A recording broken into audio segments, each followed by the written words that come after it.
आज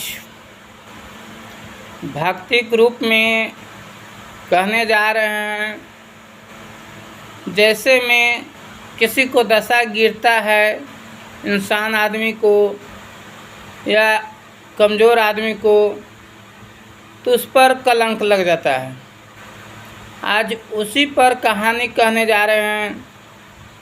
जैसे रामायण की कहानी है, कैकेयी को दोष लगा हुआ है।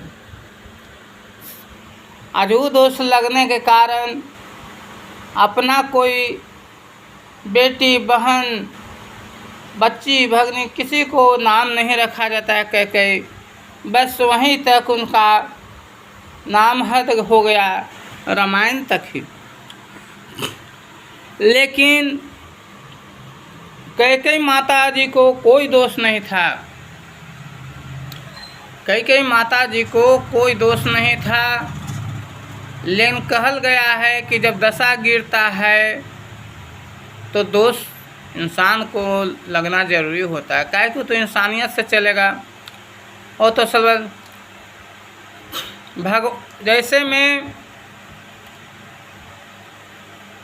कैकेयी इतना पतिव्रता, तीनों रानी है थे, लेकिन वो और थे। युद्ध जब जा रहे थे लड़ने राजा दशरथ जी, उस टाइम में युद्ध लड़ते लड़ते जब रथ के चक्का का गुल्ली निकल गया तो अपना उंगली लगाकर और अपना पतिदेव स्वामी राजा दशरथ जी को युद्ध में विजय प्राप्त करवाएं। तो बताइए, जो अपना अथी त्याग सकता है, उंगली त्याग सकता है, अथी कर सकता है, तो कैसे अपना पतिदेव कैसे कर सकता है। इसलिए कोई कारण, कोई कहानी के कुछ कारण पीछे होता है और उसी के अनुसार कहानी बनता है। तो वही कैकेयी के दोष लगने पर हम कहानी कहने जा रहे हैं। लेकिन जो दोष है, दोष भगवान का भी नहीं है। जैसे में हम पूछते हैं कि जब ऋषि मुनि भगवान को पुकारे थे तो किस लिए पुकारे थे? भगवान को इसलिए ऋषि मुनि पुकारे थे कि आवेंगे, जो राक्षस को जनसंख्या बढ़ा हुआ है उसको संहार करेंगे, और संहार करके फिर धर्म का मान सम्मान बढ़ेगा और हम लोग का पूजा पाठ, जग तप सब निर्भय होके करेंगे। इसीलिए भगवान के पुकार हुआ था और इसीलिए भगवान अवतार भी लिए हुए थे। लेकिन अगर भगवान राजगद्दी ले लेते तो कैसे राक्षस को संहार होता, कैसे खोज खोज के मारते। इसी कारण भगवान जब राजगद्दी के लिए हुआ कि कल राजगद्दी होगा प्रभु श्री रामचंद्र जी को, तो देवताओं, ऋषिवर सब में हलचल होने लगा और बोले कि राजगद्दी ले लेंगे तो फिर कैसे राक्षस लोग के विनाश होगा, और एक गए हैं राक्षस को विनाश करने के लिए, तो ये तो बड़ा फिर भारी फेरा हो जाएगा। इसलिए देवताओं में मीटिंग हुआ और मीटिंग हो के ब्रह्मा महेश भी थे, साथ में विष्णु जी थे। तो हुआ कि ठीक है, इनको हम भगवान भी सब देवी देवता आए और बोले कि प्रभु रात में आए, बोले कि प्रभु श्री रामचंद्र जी, आप तो राजगद्दी कर लेने जा रहे हैं तो आप राक्षस को संहार कैसे कर सकते हैं? तो भगवान हैं, कोई न रास्ता खोज ही लेते हैं, कोई संकट, कोई अति का निवारण के रास्ता खोज ही लेते हैं। वो बोले कि ठीक है, हमरा एक माता है कि जो मांगेंगे उसे दे देंगे, चाहे जो भी मांगेंगे, और कहें कि जाइए हम इसका निवारण करेंगे, आप लोग जाइए, हम जिस काम से आए हैं उस काम करके ही हम अपना धाम, वैकुंठ धाम में पहुँचेंगे। तो यहाँ से सब देवता लोग चले गए और राम जी और लक्ष्मण जी दोनों भाई गए कैकेयी माता के पास। 12 बजे रात बज रहा था, उस टाइम में पहुँचे तो माता कैकेयी सुतल थे। कैकेयी माता को जगाएं, बोले कि बेटा क्या बात है, कि 12 बजे रात में आए हो, क्या तुम्हारा संकट आ गया, क्या तुम्हारा विपत है, बोलो इस टाइम में आने का कारण क्या है, जरूर कोई खास बात है। तो प्रभु श्री रामचंद्र जी बोले कि माँ आप तो बहुत मानते हैं ना हमको। तो बोले कि हाँ बेटा, तुमको जितना भरत के मानते हैं उससे बेसी तुमको मानते हैं।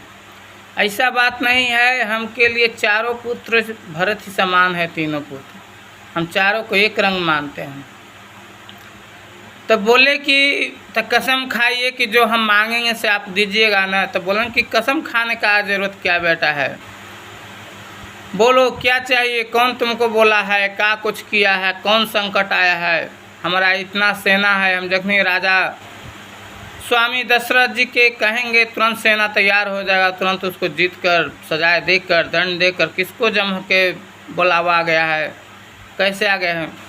तो बोले प्रभु श्री रामचंद्र की माता हमको न सेना के ज़रूरत है और न धन के ज़रूरत है और न किसी के ज़रूरत है, हमको बस माता आपको ज़रूरत है।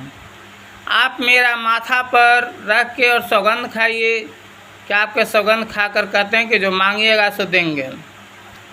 बोले कि सौगंध खाने के क्या बात है बेटा, से तुम मांगो, ऐसे प्राण मांगो हमको, हम दे उसको दे देंगे, जिसको कहो उसको प्राण दे देंगे तुमको हाथ में। पर नहीं, इस सब की ज़रूरत नहीं है। तो कैकेयी माता बोले कि ठीक है, जब इस सब की ज़रूरत है ना तो कौन ऐसा बात है, ठीक है हम कसम खा लेते हैं आपका। और प्रभु श्री रामचंद्र जी के माथा पर हाथ रख के बोले कि हम कसम खाते हैं कि जो हमारा बेटा राम जो राम मांगेंगे वो हम देने के लिए तैयार रहेंगे। तो भगवान प्रभु श्री रामचंद्र जी बोले कि से माता से हमको कम से कम 14 वर्ष वनवास चाहिए और दूसरा है कि भरत भाई को राज चाहिए। तो बोले कि बेटा क्या मांग लिए, ये तो बहुत कड़ा अथी शब्द बोले, हमको सौगंध भी खिला दिए। और इतना कहकर बेहोश हो गए। फिर प्रभु श्री राम जी ने उनको उठाएं और बोले कि माता आप दे दीजिए। माता को कर्म है कि पुत्र हाथ फैलाकर कुछ भी मांगे तो माता को कर्म है कि दे देना चाहिए। अगर जो नहीं देता है माता कहलाने लायक नहीं रहता है। प्रभु श्री रामचंद्र को दे दीजिए माता, आपके सामने हाथ फैलाए हुए हैं और ये 2 वरदान हमको चाहिए। तो बोले कि नहीं पुत्र, वरदान तो बहुत कठिन है, हम मर जाएंगे भले, लेकिन हम ये वरदान नहीं दे सकते हैं। प्रभु श्री रामचंद्र जी बहुत रोने लगे, गाने लगे, बिलपने लगे कि बोलिए हमको मानते हैं और अभी भी कहें कि भरत से बड़ा बेसी मानते हैं, तो आप वरदान दे रहे हैं काहे नहीं। कैकेयी माता को विवश कर दिए। तो बोले कि ठीक है बेटा, तुम तो हमरा पर कलंक लगा ही रहे हैं, लेकिन कलंक कहिया मिटेगा भगवान जाने, प्रभु के इच्छा जाने। तो वही में कैकेयी माता उनको वरदान दिए कि ठीक है जाओ, जब तुम्हारा सौगंध खाइए लिए हैं और आप विवश कैले हैं तो माता को दर्जा उसी को मिलता है जो पुत्र को हाथ फैलाकर मांगे और माता को दे देना चाहिए। वही माता असली माता है। तो वही बोले कि ठीक है जाओ, ये 2 वरदान हम दे रहे हैं, अब इसके लिए तो हमरा कहानी रचना पड़ेगा। तो वही में फिर मंथरा जो थे सरस्वती के रूप धारण करके आए हुए थे और इनको मति फेर के और राजा जी को भी 2 वरदान मांगने के लिए वही रणभूमि में लड़ाई हो रहा था। तो वो भी बोले कि महारानी तुम वरदान मांगो। तो वही बोले कि जब मौका मिलेगा तो हम मांगेंगे। तो वही मौका आ गया कैकेयी माता को। तो वही बोले कि हमरा वरदान दे दीजिए स्वामी, से 2 वरदान चाहिए और कोप भवन में पड़े हुए थे। तो ये समझे कि वरदान कोई का है ना है, कष्ट है दुख है, ये न समझे कि हमरा भगवान का जिसके बस में हमरा प्राण है वो उन्हीं को मांग रहा है। तो बोले कि ठीक है हम दे देंगे। तो वही 14 वर्ष का वनवास और भरत का राजगद्दी। तो जैसे कहने का मतलब यह है कि ऋषि हो मुनिवर हो या देवता हो, वोट करके भगवान को बुलाते हैं जो कार्य के, अगर वो नहीं करेंगे तो फिर भगवान का उनका मिलने का दर्जा नहीं रहेगा और कोई उनको पुकार नहीं करेंगे। परम पिता परमेश्वर बिना एक पत्ता नहीं हिलता है और सब देवी देवता उनको चुनते हैं, इसीलिए कि आप सब चीज़ में निपुण हैं, आप सब कार्य कर सकते हैं। और इसीलिए जब जब धर्म के हानि होता है तो प्रभु पिता परमेश्वर को बुलाहट होता है और वो अपना रूप धर के और अधर्म को विनाश करके और फिर धर्म को स्थापना करते हैं, धर्म को बढ़ावा देते हैं। जैसे में भगवान को देवी देवता लोग चुनते हैं तो हम लोग जनता भी अपना नेता को चुनते हैं। लेकिन आजकल के हम लोग के नेता हैं कि वोट के घड़ी कहेंगे कि हम तुम्हारा जात हैं, हम तुम्हारा ऐसे करेंगे, हम गरीब पोषण हैं, हम सब गरीब रक्षक हैं, हम ऐसे करेंगे वैसे करेंगे। दिल्ली लूटा, कलकत्ता लूटा, लूटा रहे को न पता वाला बात। और जब जीत जाते हैं तो जात तो दूर है, अपना परिवार को भी वो नहीं विकास में रखते हैं, अपना गांव को भी विकास नहीं करते हैं, तो हम लोग की क्या करेंगे। तो नेता को कर्तव्य है कि वोट देवे अथवा ना देवे, सरकार को कर्तव्य है कि वोट देवे अथवा ना देवे, लेकिन सबका मालिक होता है, नेता विधायक भी सबका मालिक होता है। इसलिए नेता को एक कर्तव्य नहीं है कि बस हम अपना जीत गए और सब भुला गए, बस अपना राजगद्दी पर बैठल हैं, दिल्ली बैठल हैं एसी में, चिकन बिरयानी तो खस्सी और अथी कट रहा है, खा रहे हैं, मौज मस्ती कर रहे हैं, अपना बाल बच्चा पूरा अथी ऐस मौज से जी रहे हैं, बाकी जनता भाड़ में जाओ। तो ऐसा नेता को नेता नहीं कहते हैं, ऐसा नेता को नाक के नेता कहा जाता है। जैसे कहता है जनता कि नेता नहीं है, नाक का नेता है, इसको निकाल को फेंक दो।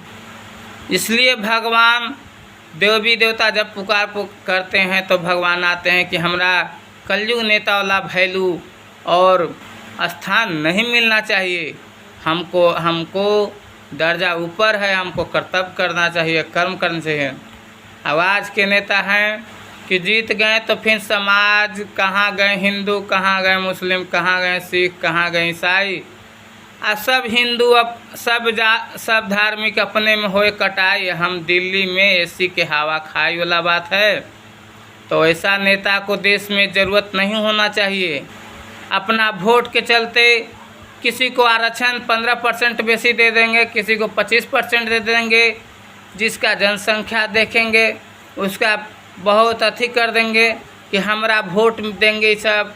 लेकिन कब तक आप धर्म के हानि पहुंचाते रहिएगा, कब तक सज्जन को कष्ट देते रहिएगा। एक दिन आपको जैसा नेता को, हाँ वैसा ही जैसे भगवान श्री रामचंद्र जी आए थे राक्षस के विनाश करने, वैसा ही आप लोग के भी विनाश कर दें। जनता को बुर्बक नहीं बनाना चाहिए। जैसे पिता परमेश्वर भगवान देवी देवता के लिए होते हैं, वैसे नेता विधायक और सरकार के लिए जनता जनार्दन भगवान होते हैं। और जो वही सरकार है वही देश के सुरक्षा दे सकता है, वही नेता विधायक होता है जो जनता को जनार्दन को अपना भगवान समझ के पूजा करेगा, वही देश के लायक है और कोई नहीं। ऐसे अपना कोई भी जीत जाएगा, ऐसे तो परो जीत जाता है और कहता है कि हम विधायक हैं, कोई भी। लेकिन नेता होना चाहिए। नेता के मतलब कि जनता सेवक, और जनता सेवक माने जनता को कोई कष्ट नहीं पहुँचने दे।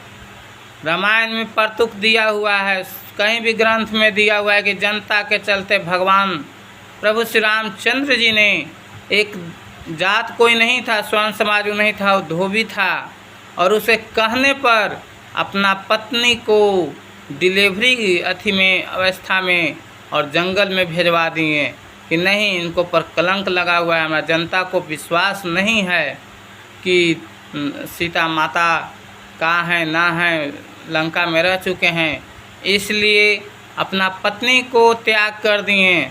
तो वैसा नेता चाहिए, वैसा मालिक चाहिए, उसको जनता सेवक वैसा को ज़रूरत है। खैर वोट ले लेवे उससे कोई बात नहीं है, लेकिन आज कलयुग और भटयुग का उत्पन्न होने वाले ढेर हैं। इसलिए सभी को कहते हैं भाइयों को कि जात पात देखकर वोट मत दीजिए, जातिगत कानून को समर्थन मत कीजिए। जातिगत आरक्षण जो है सो सभी को हानि पहुंचा रहा है।